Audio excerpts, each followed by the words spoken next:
Alex, thank you so much for joining me on the Mary-Jess Meets podcast. How are you doing?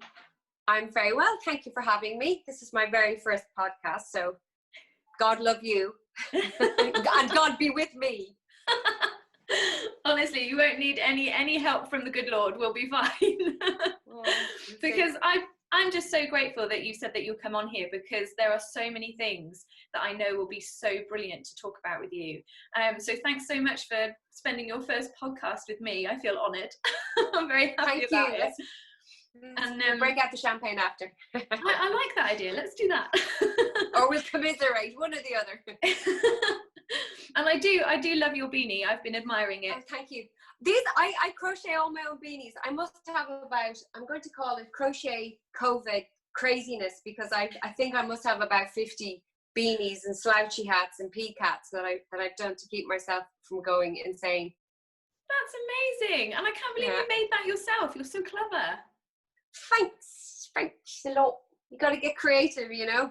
Yeah. No jobs for us people in this industry. Well, yeah, exactly. No, that's so nice that you do that. The last beanie hats that I got were when I went up to Invergordon in Scotland, because I was singing on a ship, and we docked in the port, and it's a tiny little place, but it's like the gateway to Loch Ness for the ships.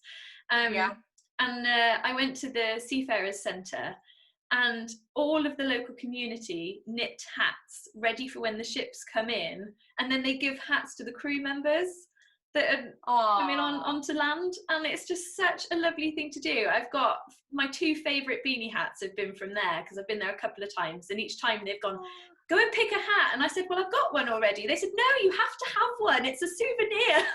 And they just give them away. Yeah, it's such a lovely thing to do. It's so nice, because I think the other thing about it as well is that a lot of the people who work on cruise ships come from really hot countries. So then they go to Scotland and they don't know what's hit them. It's freezing. It's like that here today. Baltic today. We've had crazy weather. We've had glorious sunshine, a heat wave about 3-4 days ago. And today it's like winter all over again. It's crazy. Yeah, it's really gone down here as well. It's been really windy this morning. It's not so bad right now, but yeah, I'm back to wearing my jackets in the house again now, because it is getting a bit chillier. Yeah, I have enjoyed the sunshine though. I think because we can't really go and do that much at the moment. Yeah, it's nice to be in the garden with the sunshine. Yeah, honestly, I think that was a saving grace. Well, particularly for us here. I think your weather is generally kind of the same as ours, but I think that's what saved us for these 3 months being locked down, is that we had this freaky good weather. Thank goodness. You know, really, I think we would have been super, super depressed, apart from gone a bit lula, you know. But it's been fabulous.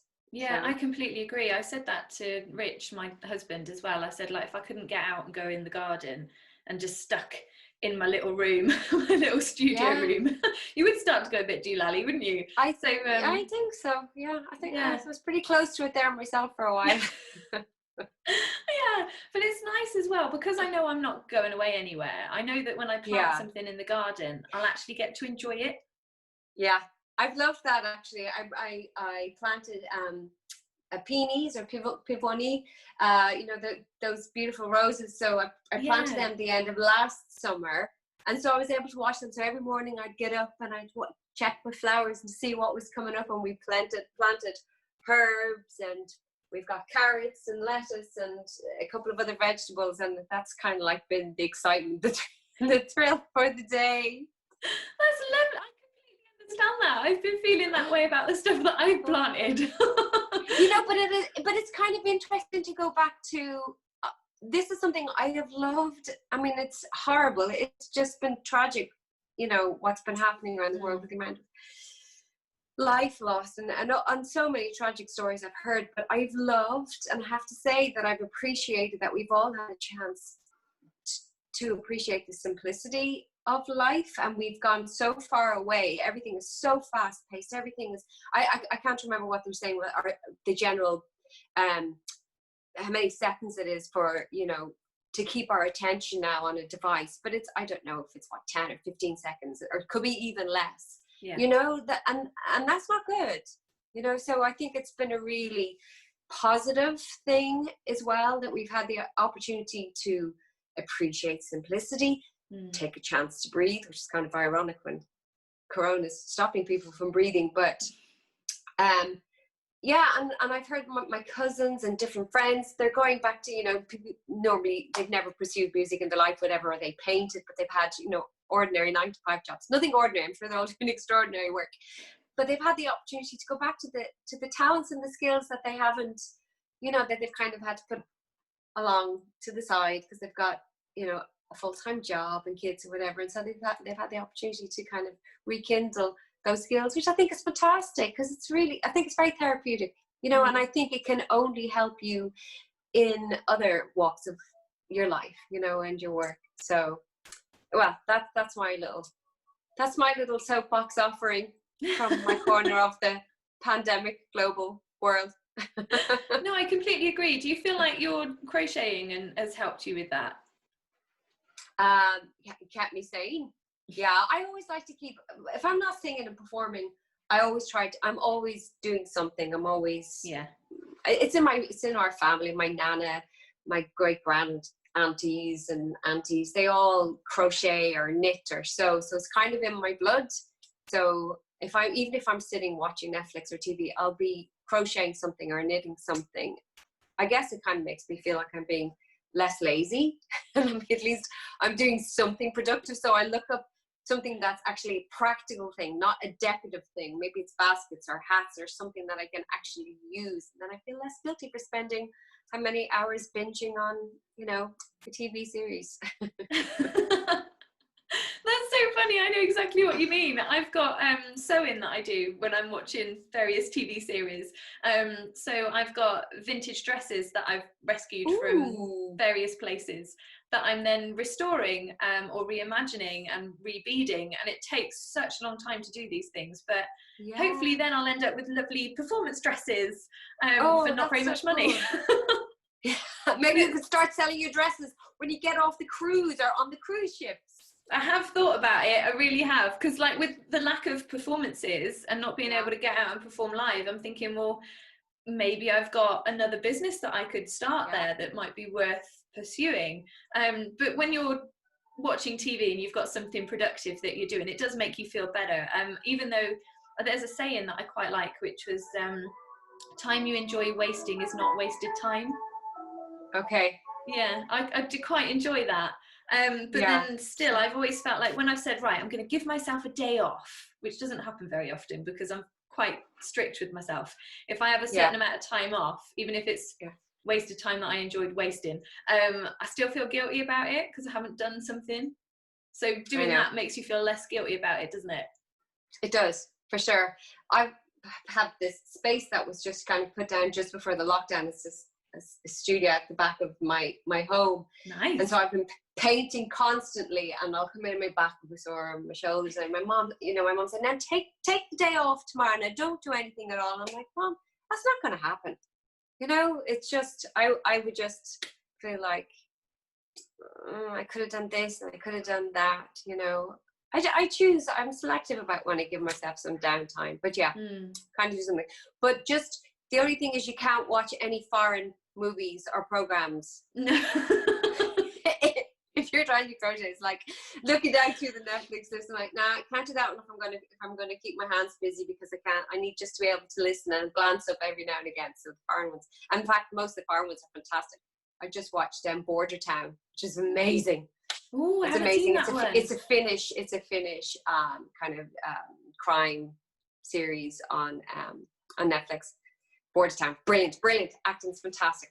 Brilliant. Okay, brilliant. I'm going to look that up. Thank you for the recommendation.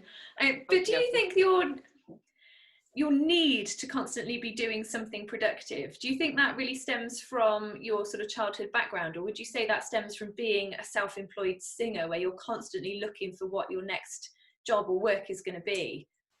I don't know that it's necessarily I think performers, they need to express themselves, you know, so for me, it's not necessarily because I'm always on the hunt for the next job. I don't necessarily kind of feel it's driven from that. I really kind of feel like, if I'm not doing something to express or create, it's creativity.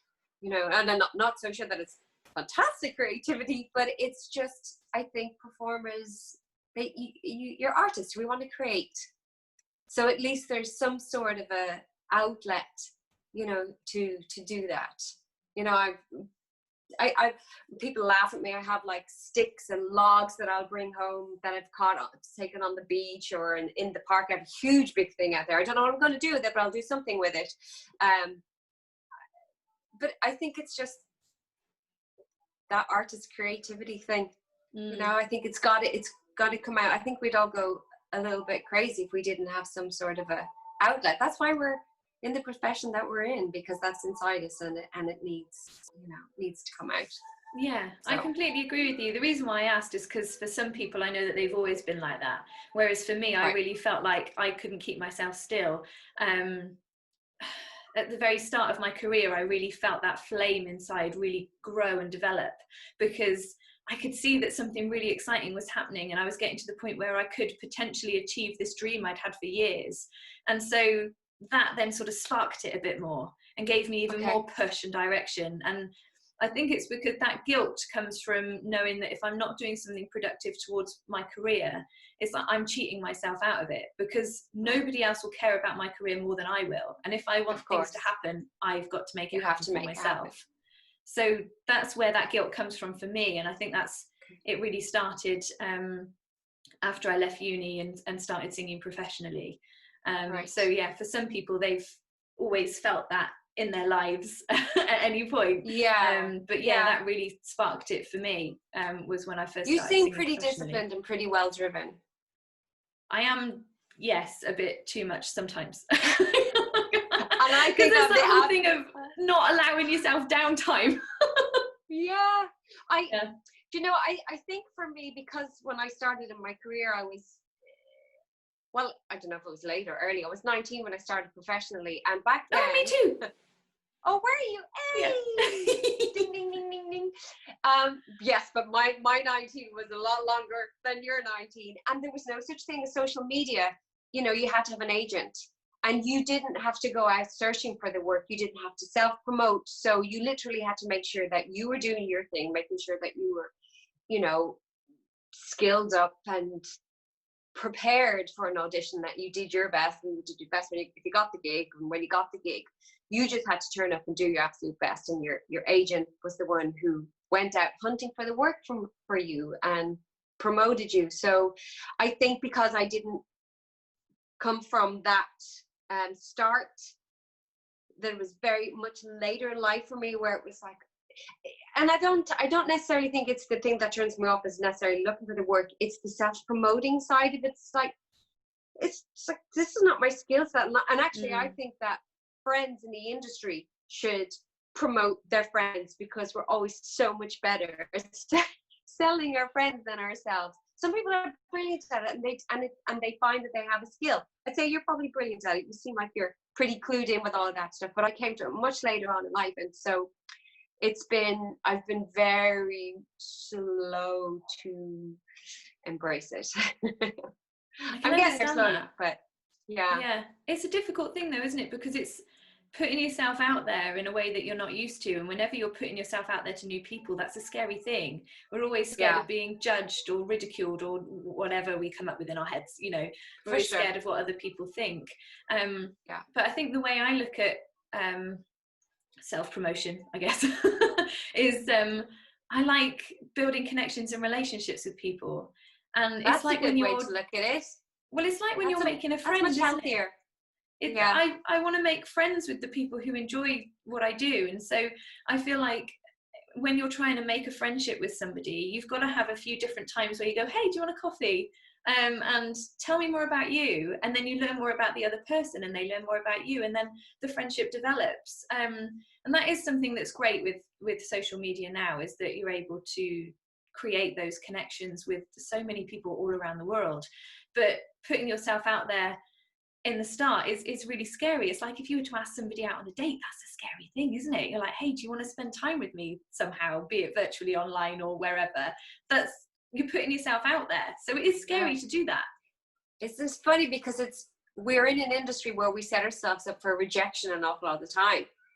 you know, and we're setting ourselves up to be judged and rejected, you know. So it's another level where it's kind of probably a bit more personal, you know, if you're having to do it that way. But I like your approach. I like that, thinking that's just, you know, making a friend. That's easier. I think Irish people are also very self-deprecating, you know. Yeah. I've noticed that with my Irish friends.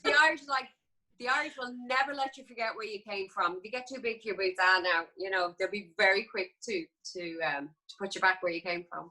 So yeah, there's finding balance. Yeah. Yeah. Well, you know what it's like putting yourself out there time and time again after all your amazing glittering career in the West End. I mean, the amount of auditions you've got to go through to get parts and to get roles that you dream of. That's a whole great big massive thing. So yeah, to hear you talk about putting yourself out there, well then you're the perfect person to talk about it with everything that you've had to experience with your West End stuff. Maybe. I don't know. It's different. It's different. I think you're just in a different headspace when you're going in for an audition. And what I learned, the best thing I learned for myself was, don't even think past the audition. Go in and you just focus on and keep the focus small. Think about, okay, what is it I want to achieve in the song? What is it, you know, what's the journey of the song, and what kind of peaks and lows do you want to make sure you hit, and you just keep the focus with the performance of the song. And then the audition is just about just doing a good audition, you know, just because that's what's within your control in that situation. Whether you get the role or the gig or whatever, it's not all in your control, as we know. You know, there's a lot of people, particularly if it's a production, you know, there's a big team, there's musical directors, there's directors, producers, there's, you know, musical supervisors, there's all these other people, you know, who are going to have to make this decision between them. So all you can control in that situation is just how well you audition. That's a really great way to look at it, because you can't know somebody else's mind. That's completely impossible. And you could do your best performance that you've ever done, and yet you're still not going to be everybody's cup of tea, ever. Of course not. Exactly. And that's something I learned very early on, because of course you get rejected plenty of times. You hear more no's than you ever hear yeses. And I would come away and I think, I'm just not good enough. I'm just not good enough. I don't have what it takes. And then eventually I got a yes. I was like, yay. And then you kind of get to know more, and you get to talk to the creatives and the people who are producing, and you hear more and you know more of the process of them getting, you know, to the decision that they make, and you go, okay, like you were saying, all these other things are going on. And it's like, oh, okay, so it isn't as personal as you think it might be, or you don't turn it inwards and think that you aren't good enough, you know. And so, yeah, that's true. I learned that. Yeah, you had to learn it quite early on, I guess, didn't you? Because you were going in quite early for auditions, weren't you?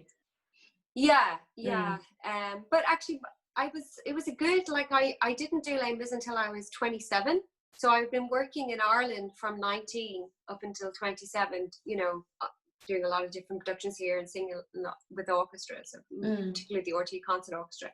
So and I have to say, it was clearly a much smaller pool here when I had started. So it wasn't, the audition processes were never as long or as arduous as you would go through, you know, with auditioning for something in the West End.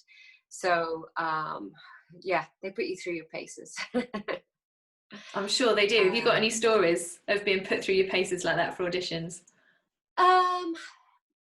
I don't necessarily, I never felt like it, maybe that's not the right phrase, but it just takes time. It can be a week or it can be 2 weeks, and you're left waiting, and then you call back again, and then they want to see you again, then you want to see you again. You're like, oh my goodness, I've been not seeing me enough times, because they not make up their mind, you know. But like we're saying, we don't know, you know, maybe someone who they wanted to offer the role who'd be opposite you, whether it's a male or a female, you know, maybe something else has come up for them and they're not going to be available, and so they have to jig things around. They have to see you again and have you sing opposite somebody else or whatever, you know. Trying to think, was there anything really?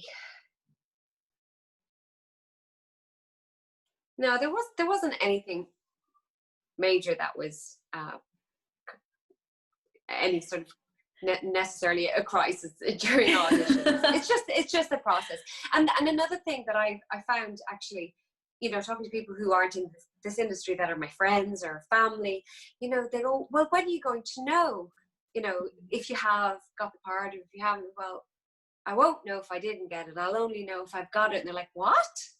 Yeah, you just kind of know. So they never let you know, and you just hang around and wait. You know, yeah, you kind of generally know if you don't hear within a couple of days. You know, that's it. And you get feedback. No, you don't know. Like, that's awful. It's like, well, no, it's kind of. I think it's changed a bit. I think they do start to give feedback now. If an agent calls and they can speak, you know, to the production company, and they'll let them know. Whereas that didn't really happen. No. Back in my day. That's nice that they're starting to give feedback now. I do think that's important, because it does help for people who haven't developed that sort of thick skin yet. It's nice to then get, particularly if you are starting off. Yeah. You know, and you're younger. And so you don't turn that all inwards and think, oh, I'm not good enough. Because if you weren't good enough, you wouldn't have an agent, and your agent wouldn't believe in you to send you forward. So it's good that they get the opportunity to tweak those little things. That's great. It'd be great to have that feedback. Yeah, absolutely. And it's so interesting talking to somebody with your wealth of experience of this, because I went straight into the recording side. So that was my path into the industry. So I haven't done West End or musical theatre. It's something I've always thought about, and then I've had a recording project that's happened instead. Look at you. I'm not sure, because when I chat to people who have been in shows and productions, they talk about this. I swallowed a fly. Was it tasty? Tastes good? Extra protein? I did. Oh no! It's like one of those midgy things. You've seen it here, folks, for the first time. Sorry, I didn't mean to. You're not a vegetarian, are you? Save that to put on my salad. Sorry, didn't mean to steal the thunder. But tell me, I'm really intrigued by what you were saying. I forgot. Oh dear. Honestly, it really did. It just looks like a little piece of black fluff now. Yeah. It really did fly into my mouth. Oh, suicidal fly. It's not really. I don't want to get COVID. Oh my gosh, the funny thing, sad, scary thing is that we probably eat more than that in our processed food day to day anyway, which is the worrying thing. Go back to what you were saying. I want to know about what you were saying. What was I saying? So you started, I know what I was saying. Yeah. Yes, when I've spoken to people who've been in productions, they've spoken about the incredible bond that they get with their co-workers and the people that they're in the show with, and that's something that I feel like I've always missed out on, the idea of being in such a tight-knit community where you're putting a show together. And as a solo artist, I don't get that experience, and oftentimes it can be quite lonely sometimes, to be honest. I used to hate being put into a dressing room on my own, like depending on how big the cast is. But sometimes, or if they are just solo concerts, whatever, which it's like, no one to talk. I feel a little bit lonely here. Yeah, it can be, and that would be very hard if you're on the road for a bit, being on your own. Yeah, that's not necessarily fun. No, sometimes it's not. Like I go out to ships as a guest entertainer, so I fly out, I do 1 or 2 shows for a week, and then I fly home. And so there is that being in the dressing room on your own, traveling on your own, rehearsing on your own, singing on your own on stage, and then being in the dressing room on your own again. And then I just feel like I'm making friends in that week, and then I fly back. Right. And it's a great job. Like, I absolutely love it. It's one of the best jobs I've ever had. I want that job. It's amazing. Honestly, it's brilliant. But you do get that sort of lonely feeling. And so for people who are in groups or in car shows, I'm thinking, wow, to have that relationship with people and best friends that you see every day, and you know, the banter in the dressing room. It does feel like a family. It does feel like an extended, it's your show family, you know, particularly if you're in something that runs for a long time. Like I did Les Mis for 2 years. Wow. It was a long time. But the beauty about being in a show that kind of runs that long. I don't know how long they set down, but when we did it, we were set down for about 10 weeks in each city that we went to. So we had time to at least get things out of the suitcase, and you had this space, like if it was getting a little bit kind of claustrophobic being around the same cast or whatever, and of course you'd be sharing dig for people most of the time, at least there was a city for you to get out and explore. Whereas with Celtic Woman, we were sharing tour buses, sharing dressing rooms. We had our own hotel room, but you didn't have that many, you know, days off. We were like with each other, like full time all the time. And yeah, at least, but it wasn't but the tours were long enough. They were maybe 3 to 4 months sometimes, you know. So it can be pretty intense, but for the most part, everybody really did get along. Really, considering that so many people were around each other for such a long time, for the most part, it was pretty good. That sounds amazing. What was your most close-knit community, do you think? Like from your West End time, let's go from there. Your shows. Because you've been in so many. No, I haven't. You have? No, I haven't. Most of my musical theatre was here in Ireland, and then I did Les Mis for 2 years on tour, the UK national tour, and then I did Beautiful Game after that, and that was set down. That was when I was set down in West End, in Cambridge Theatre. And then after that, I came home back to Ireland and did some musical theatre here, but they were kind of short runs, and then just a lot of kind of traveling for concert work and stuff like that. But I think probably the cast of Les Mis, probably also because it was kind of like my first experience of a really big, you know, proper, fully fledged, well seasoned and well oiled, you know, engine. Just that whole experience, and it was a first for a lot of us. There were a lot that had come out of college as well. Although I'd been working in the industry for several years, there was a lot of people who it was their first kind of show out of college, and for a lot of them, you know, their biggest kind of West End show.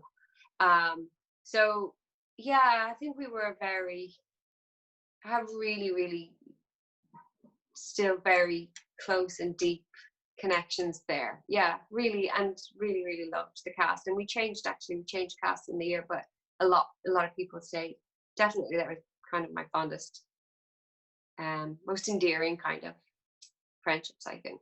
Yeah, that sounds amazing. When you got that gig, when you got that part, was that like a dream come true for you, that you'd always aspired you would play that role? And no, I didn't think I would ever play that role. Bear in mind, I was around when that came out on vinyl. I was around, and I remember Colin Wilkinson and Francis Raphael being interviewed on the Terry Wogan show when it was brand new, when it was going into, I think it went into the National first. That's so cool. So I remember back then I was quite little, and my mum would play, you know, the big vinyl, and I knew all the songs by the time, you know, and it actually had come to Ireland. They had come to Ireland to audition straight after I had done my first professional show, and I auditioned and didn't hear anything back after that first one. And what they did was if they were doing a tour that included Ireland, they would come and they would hire quite a few Irish artists. So I didn't get in on that round. And then several years later, I auditioned again, and I was sick for every call back and didn't get in that time. Oh. I was gutted. And then the third time that they came back here, I finally got it. And actually what happened was they offered me the first cover for Eponine and Cosette. And they said, will you take it? I went, yeah, absolutely. Of course I will.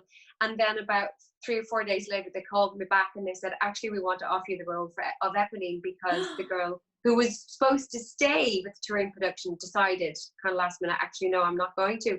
So they offered me the role, which is very, very unusual, because they usually make you understudy. You know, for them to take a gamble on somebody that they'd never even actually seen in a show was quite unheard of. And I think they were just really in a tight spot. Good for me. Surely that's a huge compliment to you as well. They're like, we love this woman. She's going to be amazing. I don't know that it was that. I think they were just in a really tight spot. I really do. And I'd like to say, hopefully it worked out for them.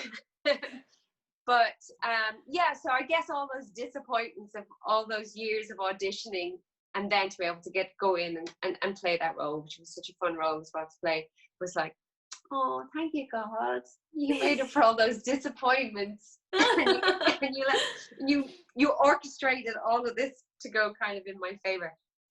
So yeah, that was pretty cool. It's pretty That's cool. absolutely amazing. So was musical theatre your dream from being little and listening to it on vinyl? Do you think that was where it sparked it for you?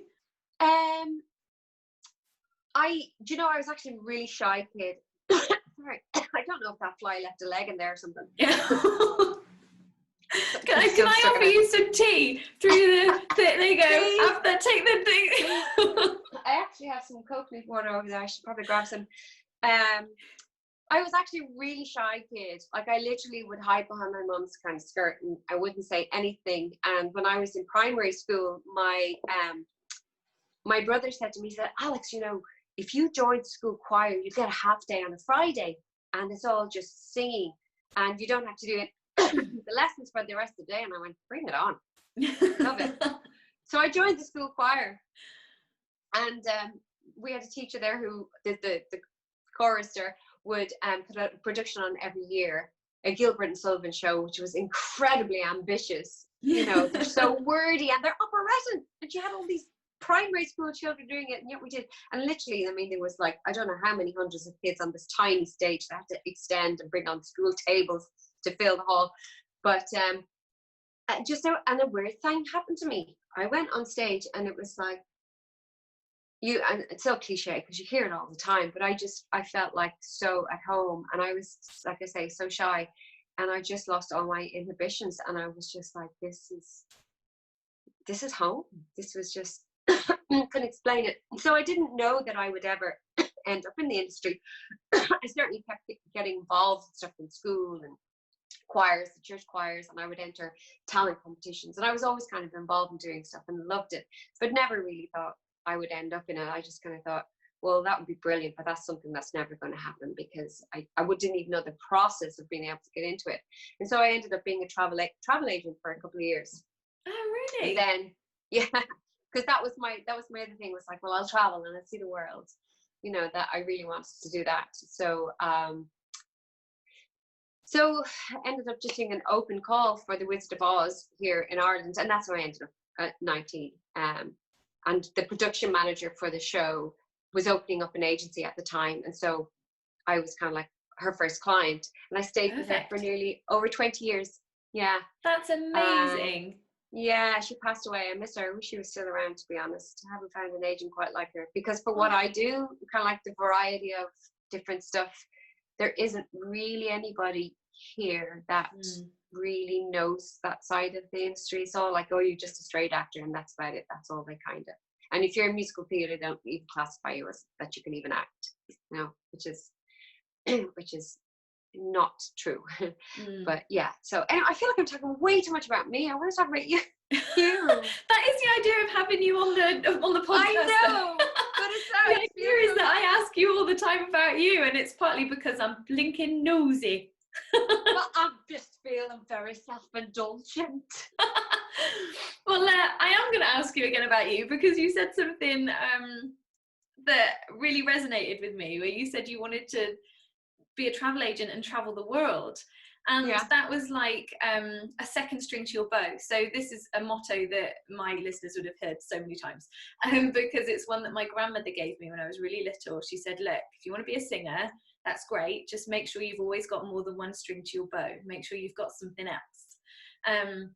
So she was a hairdresser and a florist, and my mum's a seamstress and a florist. And so that's why I took Chinese, was my second string. But it's so great to meet somebody else whose second string is also one of their first, so where you get to use both strings in harmony together, because the amount of traveling you've done with your singing, it means that you've been able to live out both those dreams in harmony together, and that's amazing. Yeah, I know. I feel very blessed, I have to say. I feel like definitely the man upstairs has definitely kind of watched over me and has definitely kind of orchestrated things for me, I can't deny his hand not in my life, because I've just seen things just kind of, it's like impossible things were made possible, you know? It's just things that don't normally happen. It's like, okay, you're opening all these doors. And then, of course, when other doors closed, you know, you think, oh, you get disappointed. But it's not a bad thing, because he's like, no, I've got something over here that's better for you. And I've got somebody that you're going to meet when you do this job that's going to lead to something down there. Or it's going to lead to a great bond, or, you know, a working relationship or a friendship or whatever it is, you know, that's going to enrich your life. Not necessarily that you're going to see straight away, but I'm sure that you can relate to that. But yeah, it's definitely opened the doors to travel and see the world, for sure. For sure. What's your favourite place that you've been to while you've been travelling with a company? Or my favourite place that I've travelled to, well, we toured a huge amount of the States with Celtic Woman, because most of the tours were of North America, the longest ones. I wasn't with them when they went to Australia, but I went to Japan. Japan was beautiful. oh Yeah. my gosh, I love it there. Japan, have you been? Yes. Yeah, Japan was beautiful. I went to China, but I was so sick. My son had this horrible tummy bug, and on the plane on the way over, I was like, oh great, I think I have it. And I spent my whole time. We went out to perform for some sort of Olympic awards ceremony, but the Olympics weren't on. It was a really weird thing. I don't know what it was. But I literally spent most of my time in my hotel room, and the girls went out and went sightseeing and went to the Olympic stadium there in Beijing. I didn't get to see anywhere. So I didn't get to see much of China. I know. Right, that's it. Next trip, you're coming with me. Yes, I'll bring my hat, and I will sell my hat, and I will sell you dresses, and you can go and sing. There you go. I'll do your merch table. I'll kick you out with some of my Chinese coats as well. We'll fit right in. Yeah, I doubt they'll fit me, but yeah. Where? Favorite place? I loved Sweden. I actually went on we did way after I had done Les Mis in around the UK. We did a Scandinavian concert tour of Les Mis. Wow. And I loved Sweden. Of course, we did Norway. We didn't spend very long in Finland, but Sweden I really loved. I felt I loved the people. I actually thought they were very like the Irish, very warm, very friendly, and loved Sweden. And I really want to go back again. Stockholm was gorgeous. Reminded me quite a bit of Edinburgh. But yeah, really liked Scandinavia. Yeah. Really liked it. How about you? Yeah, that's one of my favourites as well. I've been up the coast of Norway on a ship in the fjords. Oh my goodness gracious me. Yeah. That scenery just takes your breath away. It's incredible. Did you go to, I was in Bergen. I did a couple of concerts in Bergen, which is right kind of like a coastal town. And you just walk down and it's like, there's this harbour and all these big fjords. Yeah. Iceland. Have you been to Iceland? Yes, I have. Yeah. Very unique place. Very, very unique. Yeah. But yeah, I want to take my son to Sweden. I haven't really been to Sweden, actually. That's one place I haven't really been to. So I'm going to have to put that on the list. Yeah. But yeah, I've only heard great things about it. Yeah, really liked it. I really have. So is that your favorite place that you've traveled to? Well, Japan and China, is it? And then Scandinavia? Yeah, and Norway. And I like Switzerland as well. I've never been. I'd love to go. Oh, it's stunning. I mean, you need to win the lottery to live there because it's blinking expensive, but so worth it. So is Norway. Norway's super, super expensive. I went to the south of France for the first time last year, and I was like, oh, this is beautiful. I was in Saint-Tropez. But yes, I can only go there for a holiday. But, yeah. Honestly, France is so dangerous for me. It's so dangerous. Yeah. Because of the food? Those pastry shops. Oh my gosh. I come back at least 2 dress sizes larger, but at least I know I've done it right. Yeah, exactly. When in Rome or in France. Exactly. It's the eclairs. They get me every time. As soon as I see an eclair, I'm like, I've got to try it. I've got it. You have to. In fact, if you came back through customs and you hadn't, they probably have a weighing scales and they make sure they weigh everybody so that they've all had their proper intake of French pastries. Yeah. It's like, no, you're breaking the law unless you have them. Yeah, you're too light. Go and eat some more pastries, love. Exactly. I'd love it if they said that to me. I'd be so happy. I'd be like, yes. But what about these cruise ships? I did a little very short stint on a cruise ship, and my goodness, the amount of food. How do you stop yourself from eating all that food? Oh, I don't. I enjoy it. Do you starve yourself like weeks before you have to go on a cruise? No, I make sure I go to the gym, and I'm very careful on my day of my show to make sure that I'm eating proper stuff for when I'm singing. Okay. But the rest of the time I'm like, where are the cakes? But I have to go to the gym because I need to make sure I can fit into all my singing dresses, because they're expensive singing dresses. So you don't want to grow out of them and have to buy new ones. No. I have. I've got to lose. I'm calling it the lockdown large. Yes. Yeah. Ah. We've all been affected by that. Oh, honestly, I don't think I could fit into a dress that I have. No work, no dresses. I'm doomed. Yeah, well, that's quite lucky then, really, isn't it? I guess that's why I'm going to go up to Scotland. I'm going to go up to Scotland and get a job up there. Actually, the thing that I've been doing with my dresses, part of my sewing that I've been doing, is I have been replacing zips with lace-up backs, and that's not because of the lockdown large, which is the struggle is real there, but it's because like I've got these dresses when I was 19, 20, 21, and I love them. I don't want to stop wearing them, but my rib cage has expanded from my singing and from growing up. So all the dresses that fitted me back then, I've now had to stick lace-up backs in them so that I've actually got space to breathe when I sing. Yes. I don't know if you found that. Well, yes, our dresses in Celtic Woman were always laced, always, but our laces weren't expandable. Like, they weren't elasticated, they were actually cords. So it was like, and the first time I went out with them, because they'd been going for a good 3 or 4 years by the time I joined them. I was like, how do you sing in these? You can't breathe. You cannot breathe in them. You learn to, but loosen them around. But they should have really kind of just been elasticated. So what do you put in yours? I do it up loosely, to be honest. I do a good breath, what, and then if I've still got, the boobies falling out, the boobies. I don't have any of them. It's not a problem for me. I didn't before lockdown. Now I don't even have a bra that fits me. I've been going around braless for about 3 months. It's lovely, actually. It's more comfortable. Sorry, probably too much information for everybody. Yeah, I know. I'm waiting for like, when is Pennies, or you call it Primark, when are they going to open up so I can actually get a wear a bra again? They're going to be around my ankles by the time we're actually out properly free. I'll do a gig and they'd be like, tuck them into, I'm so rude, tuck them into your underwear. No chance of them falling out of the corset by then. Oh my gosh. Yeah, I've seen people wear corsets when they're singing, and it's not something I've ever been able to do. I need the breathing room. I don't care if I look a little bit fatter. It's fine. As long as I can breathe, and my product is my sound. As long as that sounds the way it should, because I'm breathing properly, that's fine. Yeah.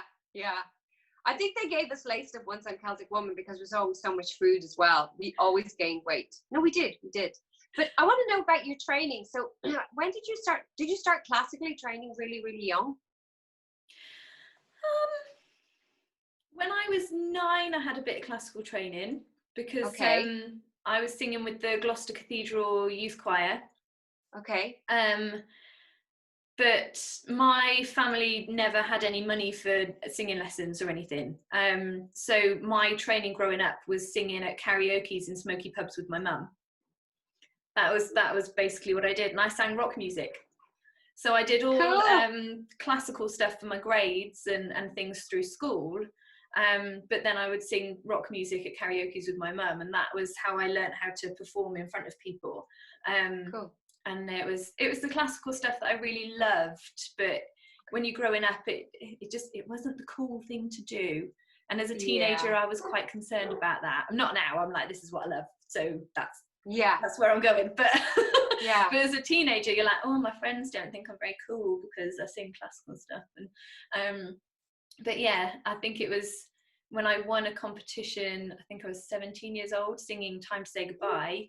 That was when I thought, well, actually, this is where my voice is really suited. So that's where I should continue to focus my efforts. But yeah, I didn't get to train properly until I was a bit older, and singing lessons were offered as part of like my A levels, for example, or a part of uni, just because the money wasn't there. Yeah. And that was that. But how about you? I started taking lessons when I was about 13, but not like that. The money wasn't there. We would have them in a group.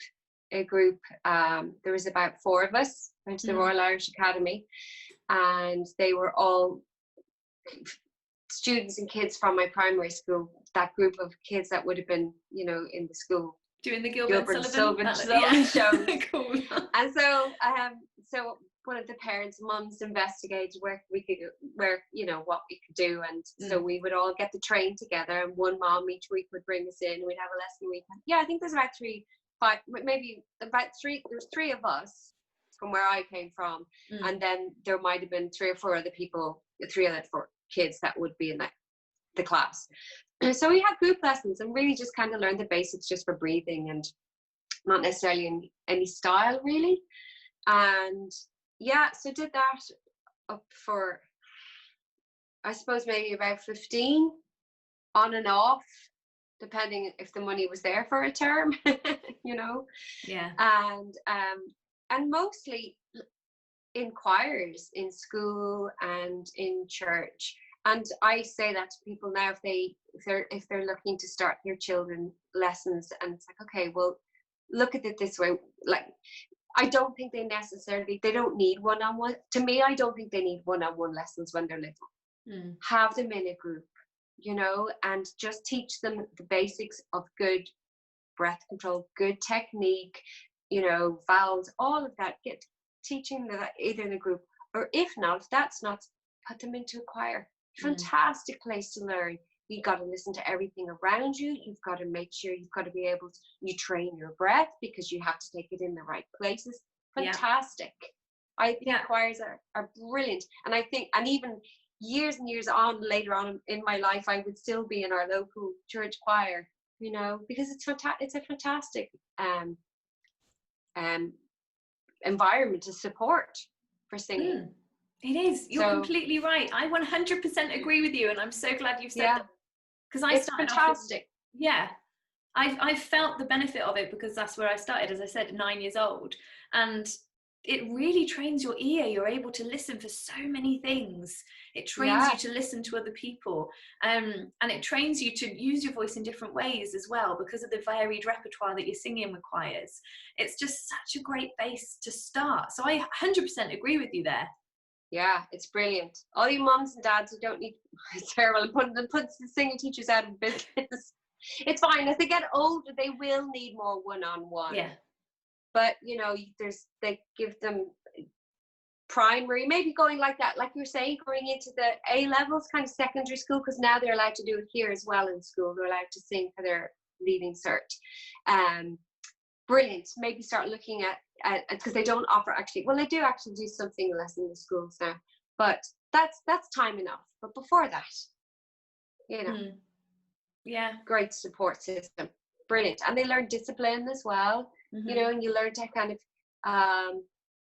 it's just brilliant. I can't praise it enough, really. Yeah, absolutely. I see it a lot with the different choirs and young people that I work with, where it's just such a shame that funding is being taken away from the arts, because people don't give it credit for the other gifts that it gives you.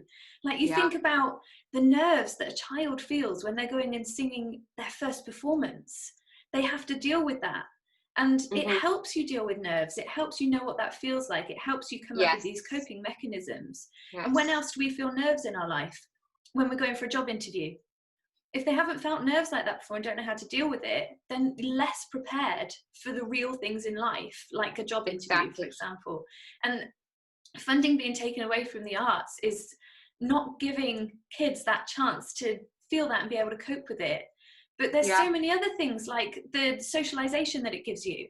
So not only your confidence in performing and being in front of people, but putting yourself out there to make new friends and in a different social circle. Like all of that gets taken away when the funding goes as well. It's true. And nowadays when kids are all the time on devices, like that is how they interact, which is not the same, because you're not going to develop the same social skills, you know. So it is a shame. You know, you think at this stage with all the information and everything that they're learning now out there, you know, about the body and about the brain particularly, you would think that they'd forgotten it. Actually, do you know how much of the brain you actually use and what all the things you develop if you are actually involved in music, you know, and performing? Yeah, so many things, coordination, everything, lots of different things. Yeah, and you said about discipline earlier and learning to listen. Like listening is so important in, well, every single minute of every single day. But it teaches you. That's what our Carson used to always say. He would say, if you can't hear either side of you, can't hear both those voices of the two people beside you, at least them, you're singing too loud. And then also you also learn to keep your part. You know, you've got all these other harmonies or different timing when, you know.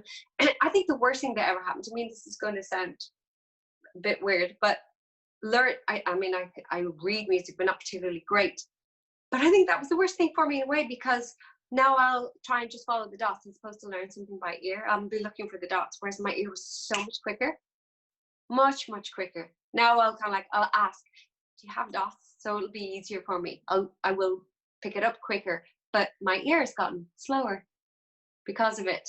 I know. But it's great that you've got those two things that you can work with, though, isn't it? Like, even if you feel like the ear isn't as quick as it used to be, it's still great that you're able to look at dots and know what it means, because there's lots of singers who can do one and not the other. Yeah, well, now not to a place where it's like, oh, I can sing it straight away. I mean, I can follow it. You know, I'll still be really listening out, you know, to somebody else or what I can hear in the music. But yeah, okay, I'll take that as positive. I used to think it just made me lazy. No, it definitely doesn't. I've got something that I think you'll appreciate. It's a game. Okay. And it's one that my mum. Scared. No, it's good. We're not going to do it now. It's okay. I'll just tell you about it. Precious doll. It's one that my mum and I used to play whenever we were in church, and there was a new hymn that would be on the hymn board for that day. So say it had 3 verses. Okay. We had to learn the main melodic line in the first verse. In the second verse, we had to work out a harmony. And by the third verse, we had to sing that harmony. But with the 2 of us together, we had to make sure that it was a different harmony to what the other one was working out, that we'd sing on the third verse. And it is so much fun. What if I don't have someone to join in? A bit of a train wreck with my mom. And they print all the parts in our hymn books. But yes, I like that. We were naughty hymn singers. We would come up with our own harmonies. They'd be jazzy and everything. I love it. They need to be, to make sure that you're not singing the same notes. Yes. But like talking about training your ear and learning harmonies, and it's great training that is. That really helped my ear. That was cool. What a fun mom. Do you have siblings who are musical as well? My sister isn't musical. She's a chef, so she's a pastry chef. So she's creative in that way. She did used to play violin, and she does have a great voice, but she hasn't pursued that professionally. Okay. Whereas my mum and my grandma were the singers, and so I got it from them really. My grandma did more classical stuff, and my mum now does rockabilly music out in America, actually. Does she? Yeah, she plays double bass, covered in tattoos. Yeah. That is awesome. She's very, very, very cool. And yeah, does she live out there, or does she just work out there? No, she married a Texan, so she lives in Texas now. And is the painted lady and just looks the complete pin-up part. Like, it's amazing. So I'm gonna have to look up your mom. Oh, she's very cool. I recommend looking her up. She's working on her very first new material for her first album at the moment that's going to be rock and roll and rockabilly. So I am like so chuffed that she's finally doing that, because it's been a dream of hers for ages. But when she was bringing us girls up, she was a seamstress and working her fingers to the bone supporting us, and didn't really have that much time to pursue her music. So I'm really trying to go, come on mum, because you're amazing, you need to you need to do this. That's fantastic. So that's exciting, but that's where my music sort of comes from.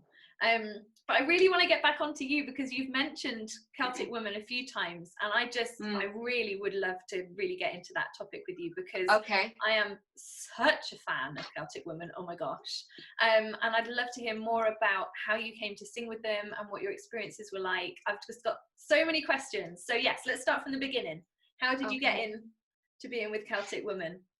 Well, Celtic Woman had already been going for several years. I wasn't involved at all, but I knew David Downs, who was the musical director and arranger, creator. I knew him from years prior to that. He was a musician on a concert that I was in. It was actually before I was even professional. Anyway, and he was he's this young musical prodigy, and anyway, he had remembered me from that. And years later, he said, "Would you be?" He wasn't Celtic Woman hadn't even happened, and he said, "Would you be interested in doing some work with me down in a hotel? I don't know where it was down in the country." And he was going to play, and I was going to sing, and whatever happened, that didn't happen. But after that, he was working in like a piano bar restaurant, very very high end restaurant here in Dublin. And so he got me a gig in there, and I would sing into the wee hours of the morning and go up to the kitchen upstairs and get all the nice desserts at the end of a very late night. But I digress. So that was the last time I had anything to do with David. Was just very, very briefly, really, because he didn't stay working there for very long. He kind of just got me the gig, and I think maybe we might have played with each other twice on while I was there. And then I got a phone call out of the blue from him saying, would I be interested? This was in 2008, and I think the girls might have been going, I want to say they'd maybe been going the 3 years before that. And I had a young son at the time, and I'd come home. I was living in Ireland, and he said, would you be interested in coming on board just for one of the tours? One of our girls, Lisa Kelly, she's expecting her third child, so she's going to be on maternity leave for this tour. And I went, yeah, I'd love to. Brilliant. And I'm like, I don't really know what it is. So I looked them up. That's great. I mean, I was in a musical at the time, because I remember driving past the posters in town. So I think they were doing one of their big gigs here in Ireland.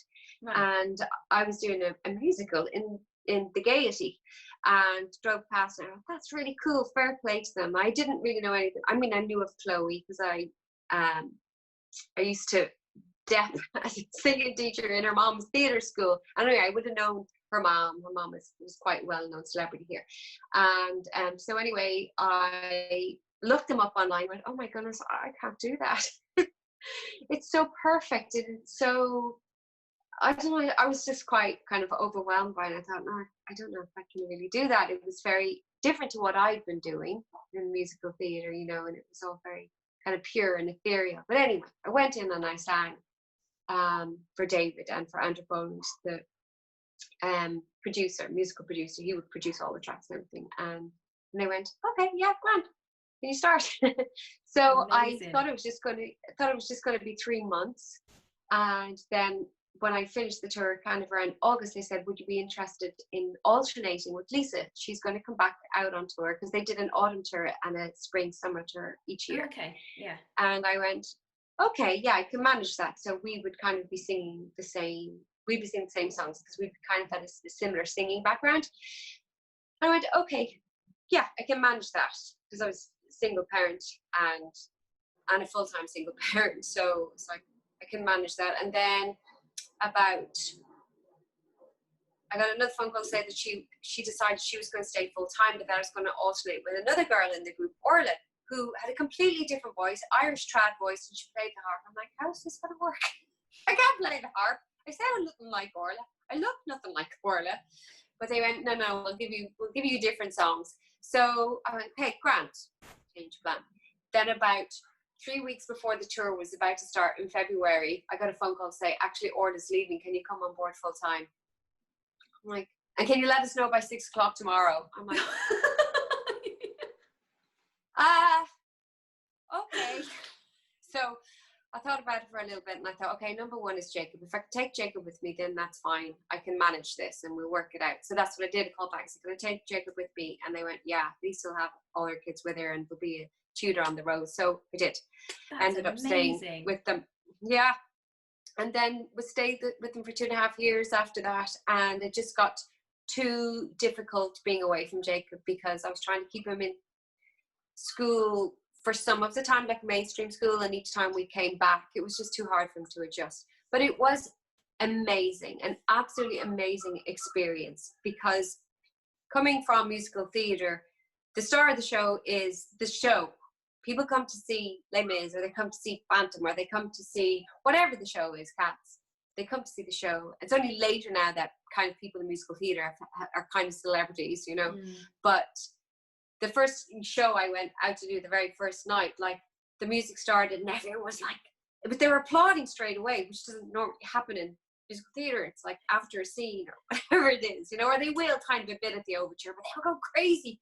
And I went out and there was people, they had all these banners and they, we love Chloe, we love Lisa, and there's any, and love, you know, shouting things up. And it was like, okay, this is different.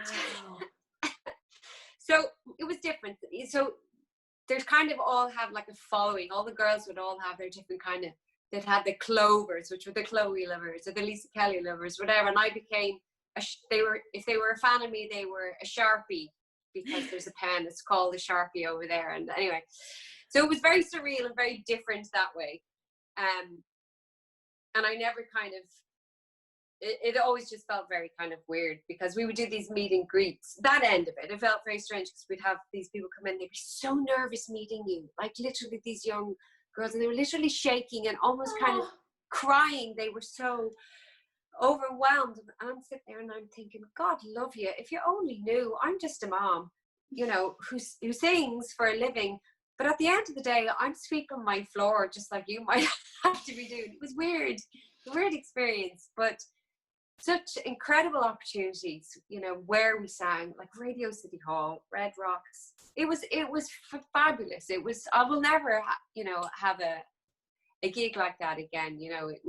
I was there really at the height. The girls had kind of put in all the hard work and had become really, really big. And I just kind of came in while they were like on the crest of that wave. So it was amazing. And I went back then for their 10-year anniversary tour, as they were changing over some of the girls. So I kind of covered 2 different singing roles, 2 of the girls. So I did that, and then went back just about 2 years ago to just fill in for a couple of weeks, and one of the girls had a family member pass away at home. So I've kind of been back in and out. So it's lovely to have been able to step back in and kind of see it, because it's completely all new band, all new girls, and new musical producer and everything. So it's lovely.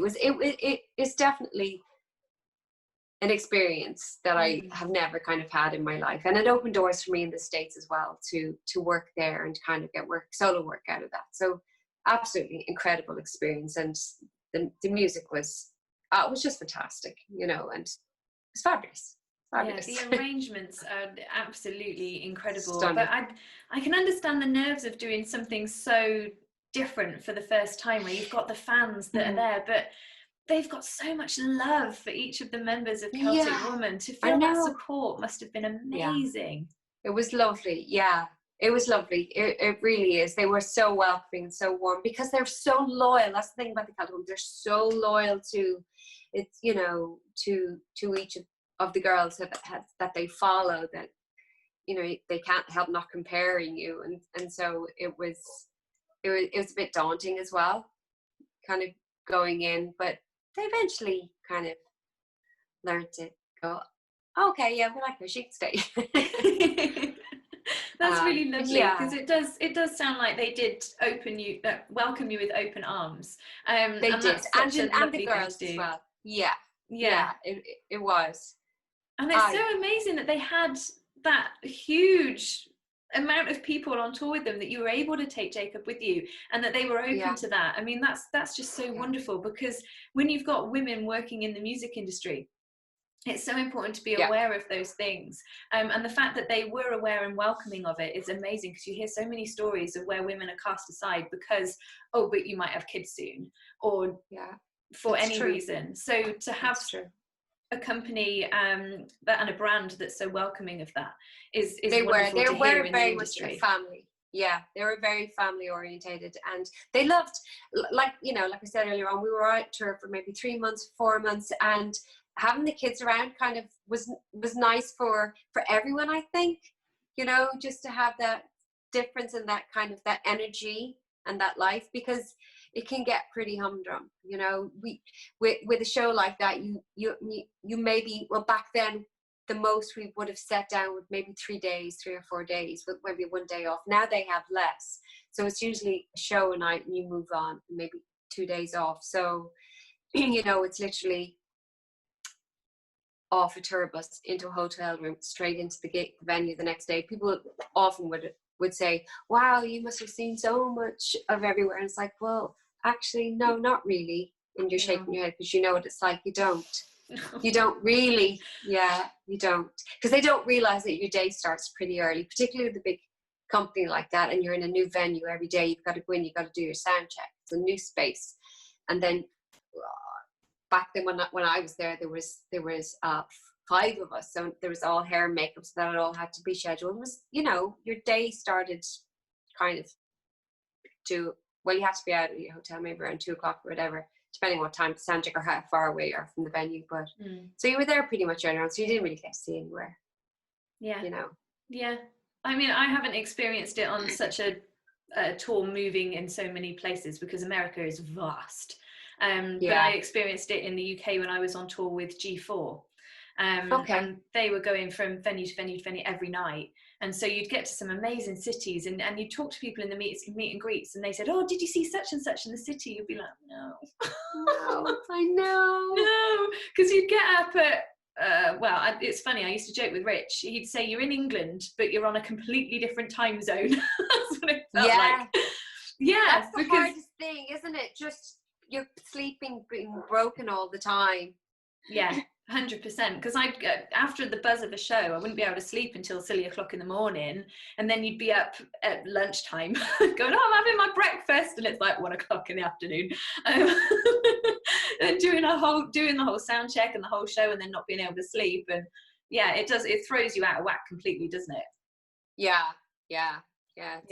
The good thing, I guess, that we had going for us, going back every year, because there was always 2 tours a year, was that you would kind of alternate some of the places where you sat down. So if you didn't get to stay somewhere on a day, if you weren't somewhere on a day off, a good city, you might, maybe the autumn tour that you came out, you would be out there on a day off. So you would actually be able to go out and explore and do some things. So there definitely were opportunities where it did happen, but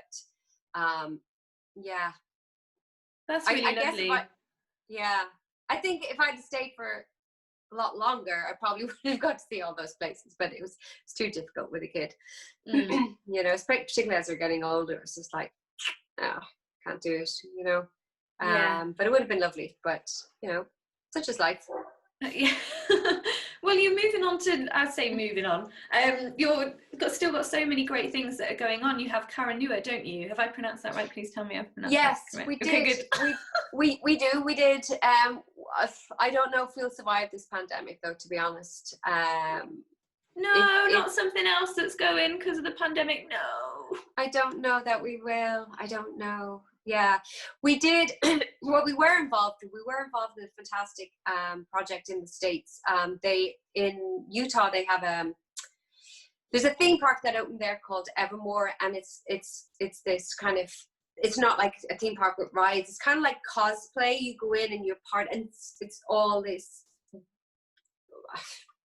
kind of 18th century kind of village, and you have all these actors, and there's a story you go in and you're part of.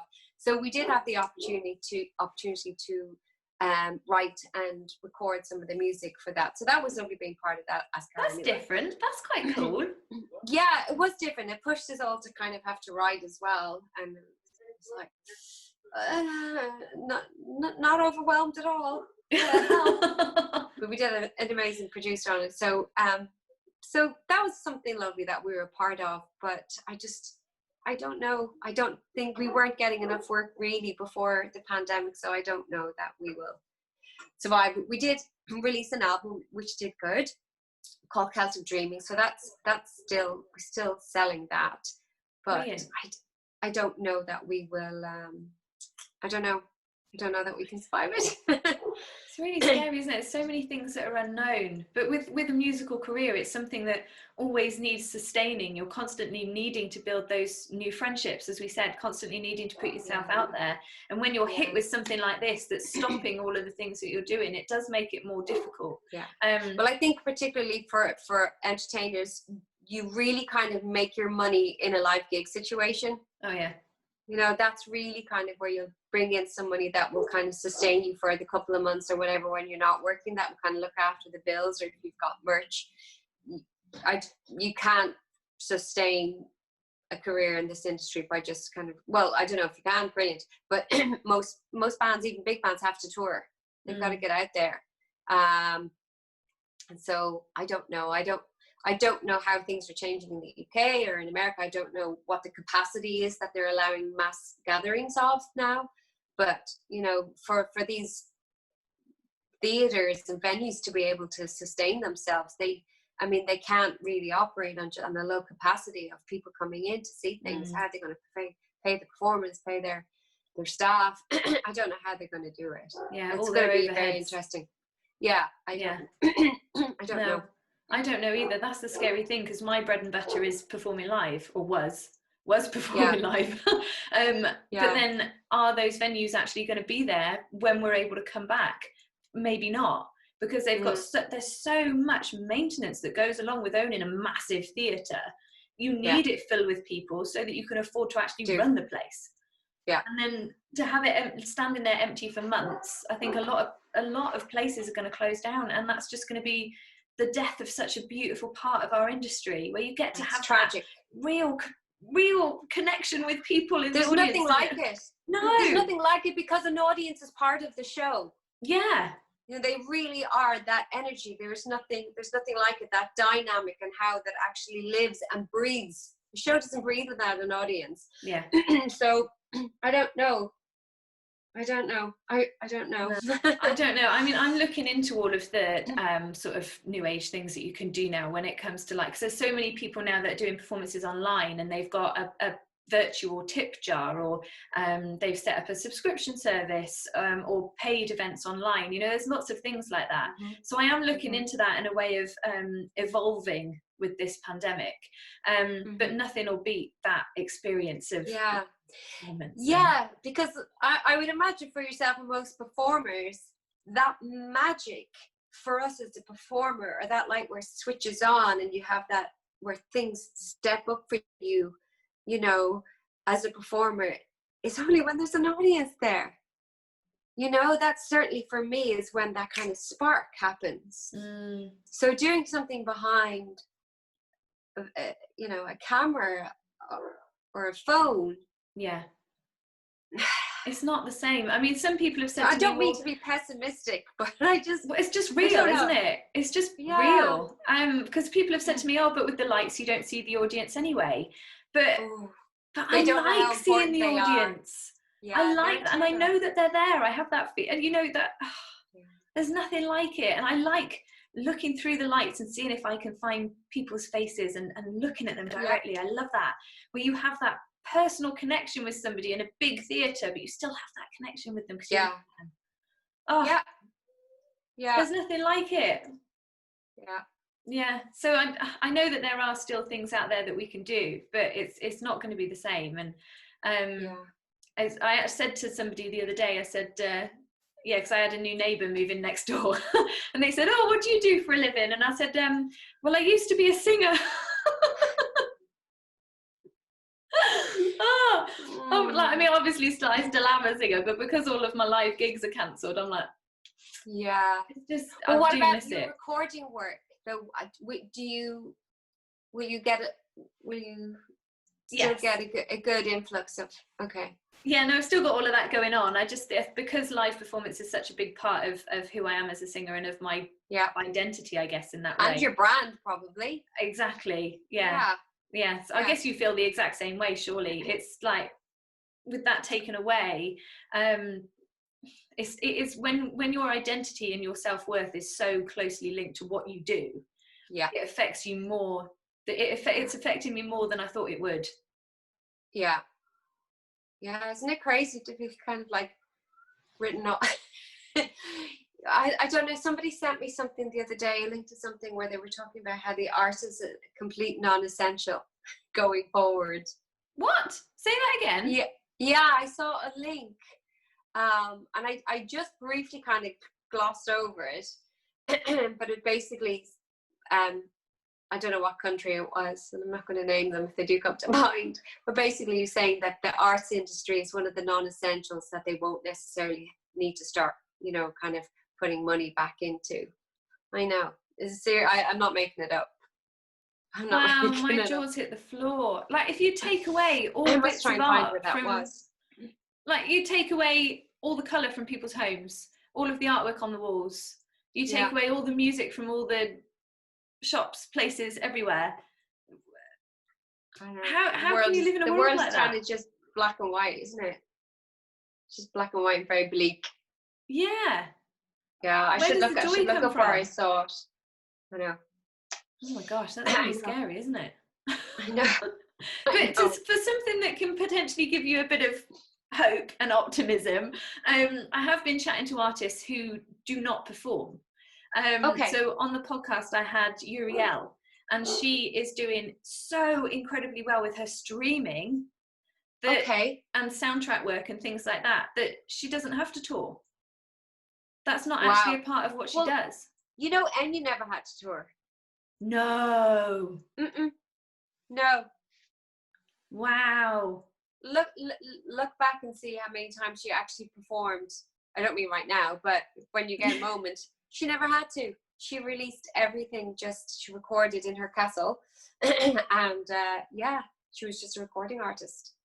Oh my gosh. You had but that's the thing, everybody's going to have to go that way now. So how do you compete in that market that's going to be so saturated?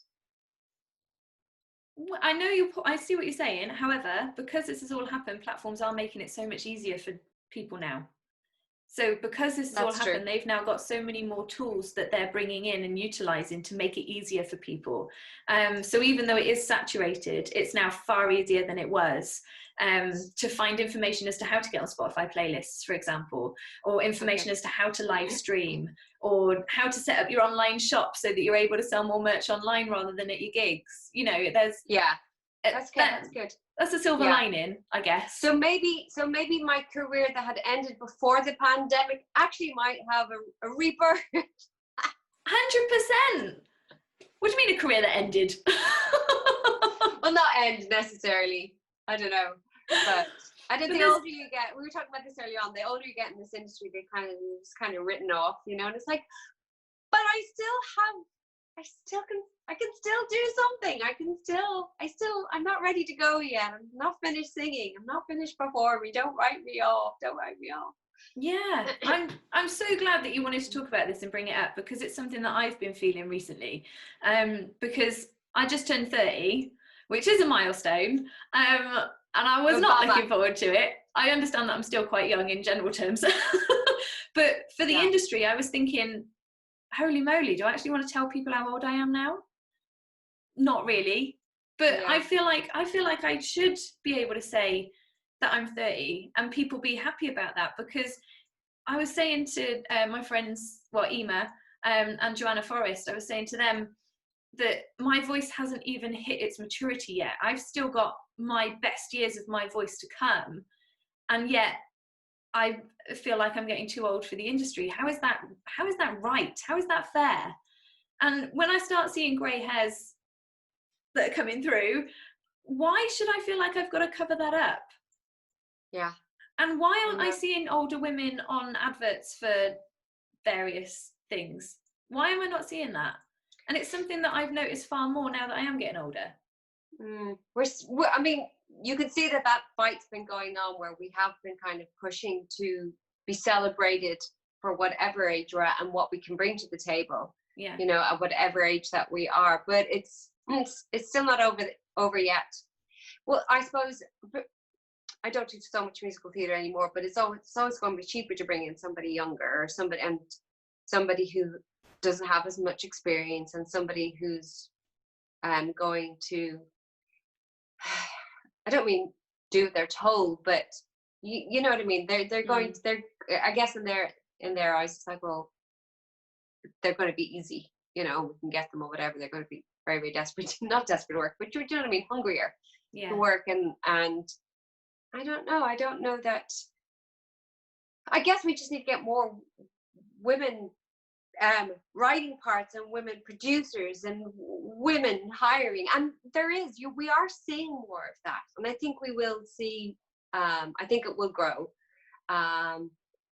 Maybe we need to start, you know, maybe this whole lockdown thing and starting industries from home is going to give people more of an opportunity.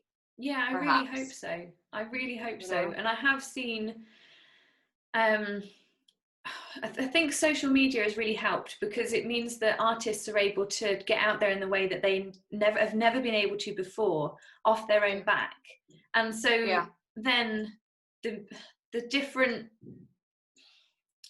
the ageism that you find and the sexism that you find in the music industry then doesn't affect what you can achieve so much, because you can do it yourself.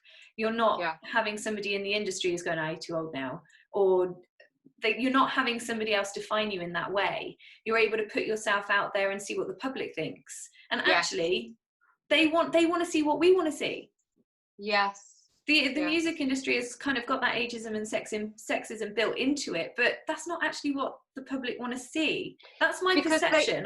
I'm hoping I'm right here. Yeah, well, I think because there is a large margin that want to be able to have artists that they can relate to.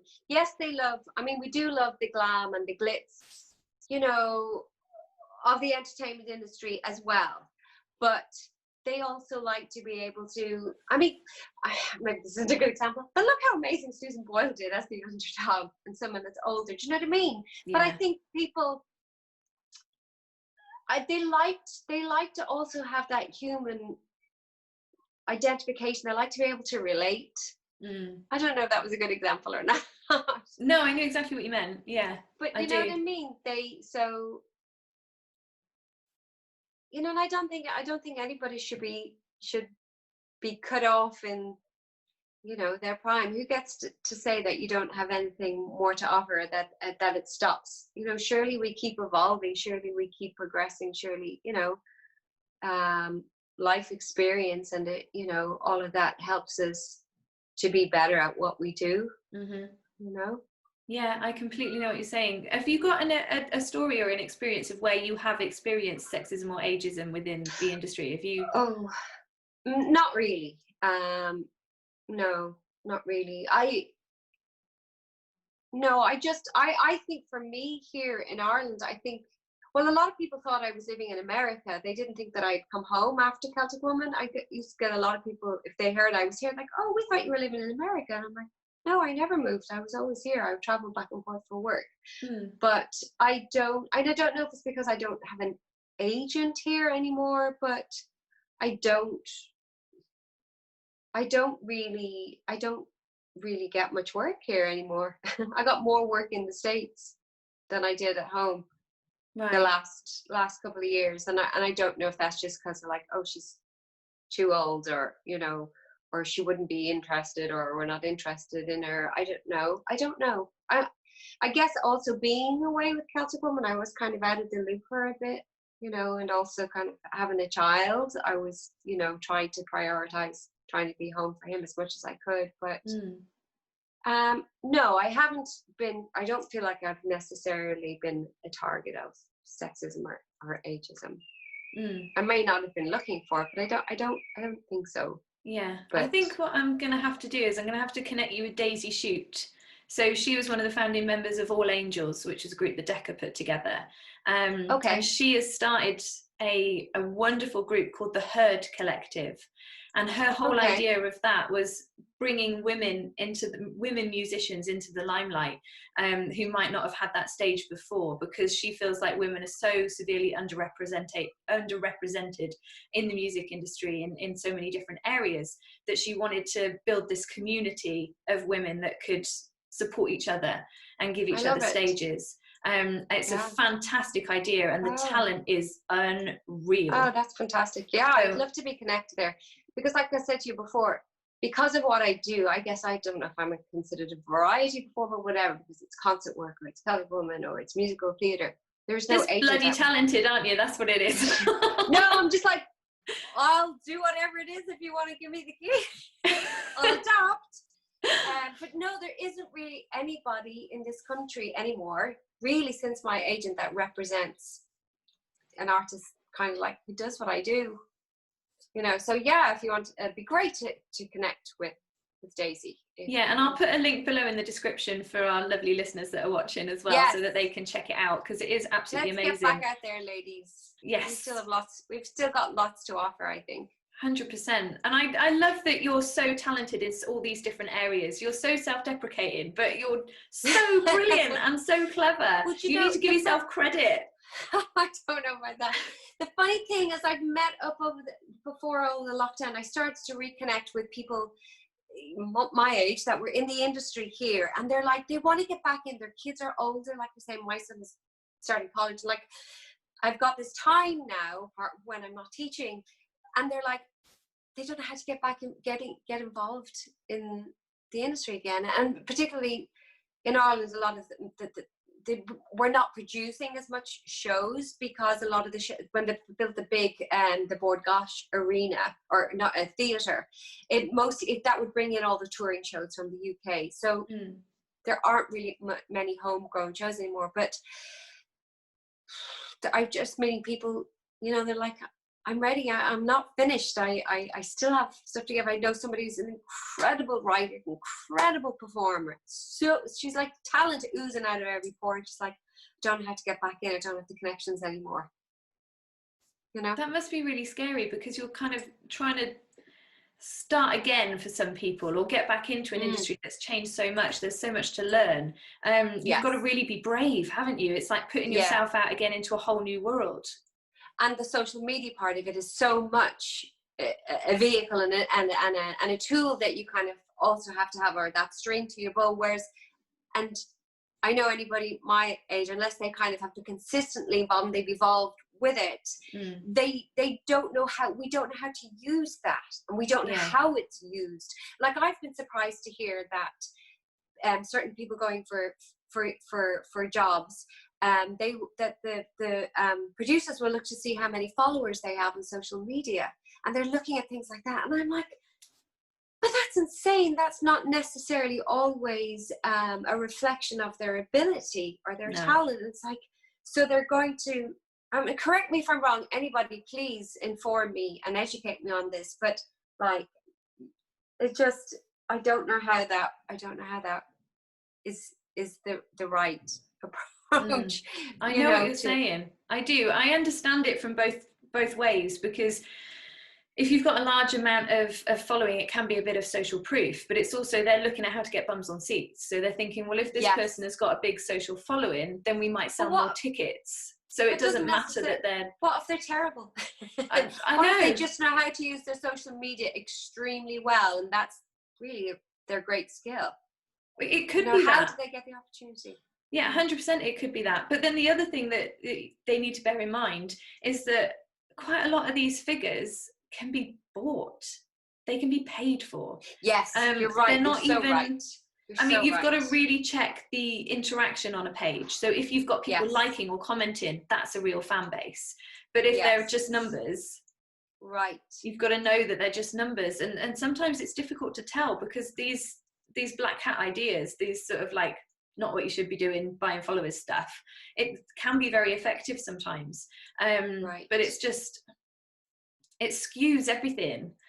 So they're looking for people with a good social media following to put bums on seats. And now, unfortunately, that means that people who are more suited to the role or who are better at what they do don't get that part because somebody else has done the social media stuff.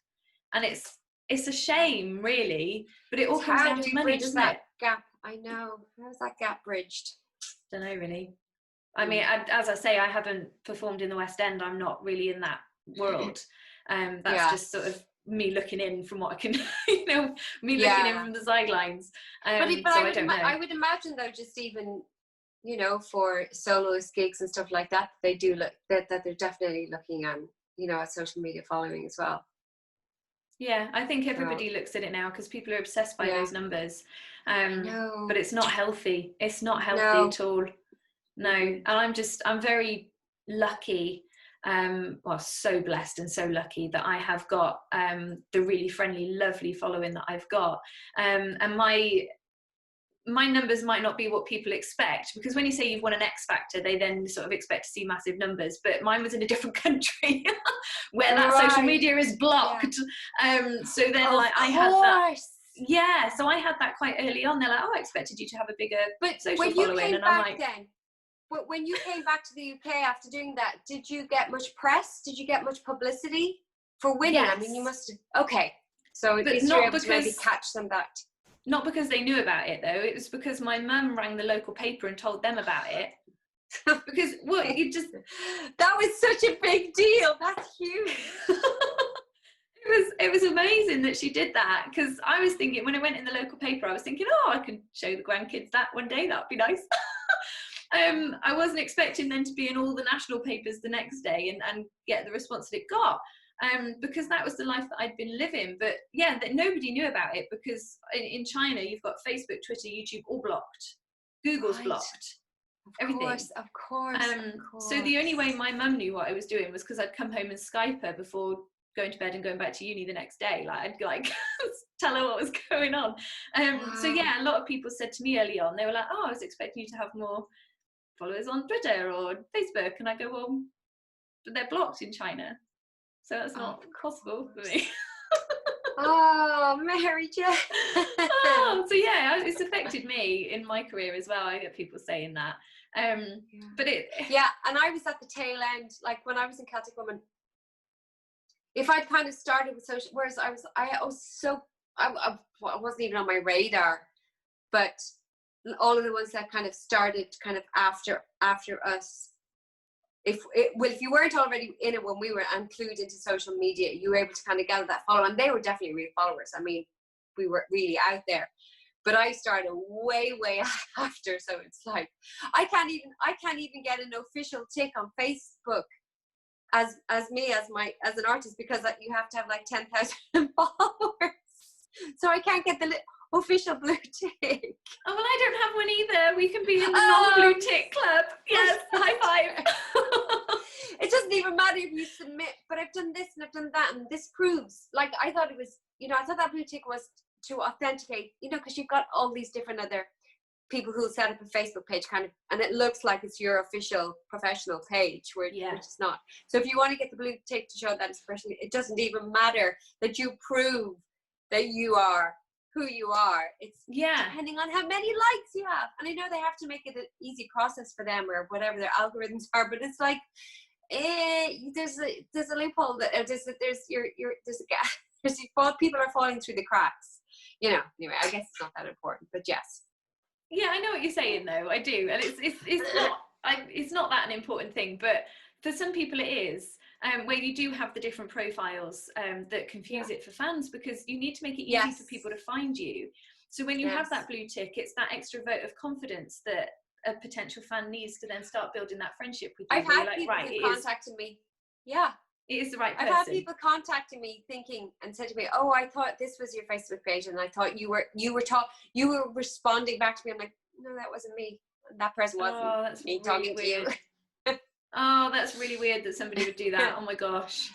It happens. Sure, it happens. And I'm like a little gnat. I'm sure it happens to, like, I actually had someone contact me on Instagram the other day pretending they were Ricky Gervais. Really? I, honest to goodness, got a personal message And I'm like, dude, come on. I might be that. I might only have 1,600 followers, but I'm not that stupid. Oh my gosh! So it definitely wasn't Ricky Gervais, right? No, it wasn't. What would he be sending me a message for? Ridiculous. It was funny. Anyway. Yeah. Oh, that would have been cool though. Getting a message from Ricky Gervais, I'd be quite happy with that. Like that would be fun. No, have you watched his Afterlife, the series? Yeah, I need a box of tissues next to me. Oh, I loved it. The second season was fantastic. I can't deal with it emotionally. Oh my gosh. Oh, so well written though. So well written. Yeah. Really good. Derek was my favourite. Derek. Which one was Derek? From one of the other series, not from Afterlife. The other series that he made called Derek. Oh, I never saw that one. Oh, you've got to watch. It's lovely. Was that in like is it a nursing home? Or yeah.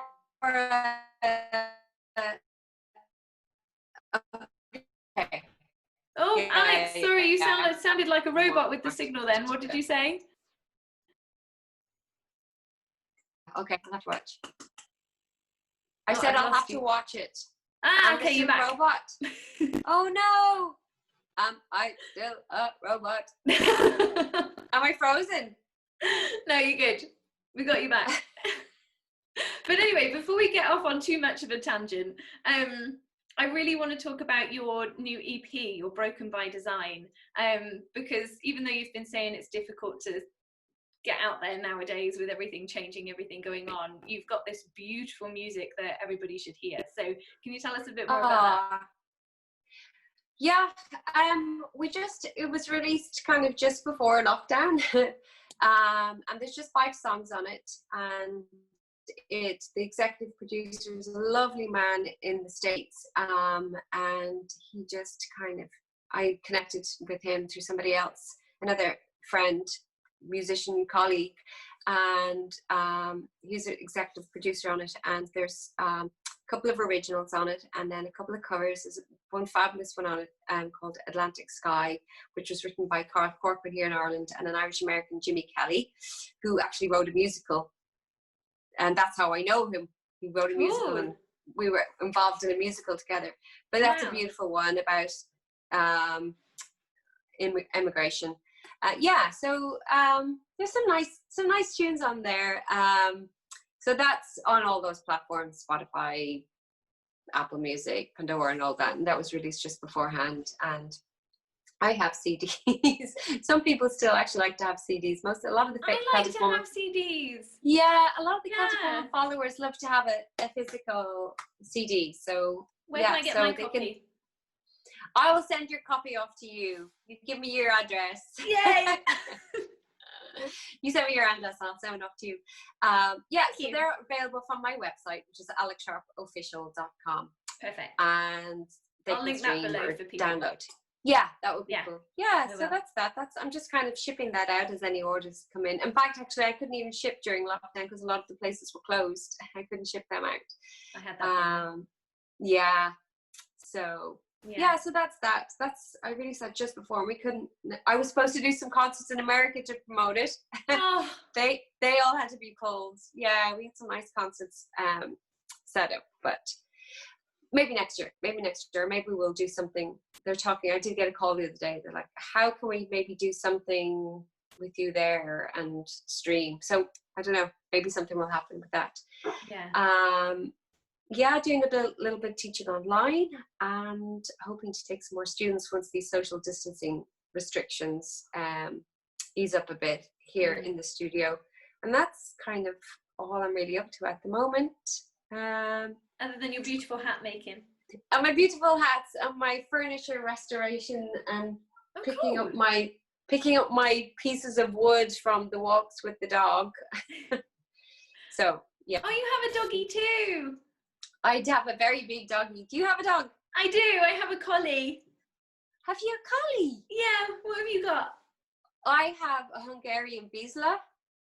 So I know people always go, "What kind of dog?" So he's a gun dog. He's a hunting dog, but he's a rescue puppy. We got him 5 years ago. Yeah, rescues.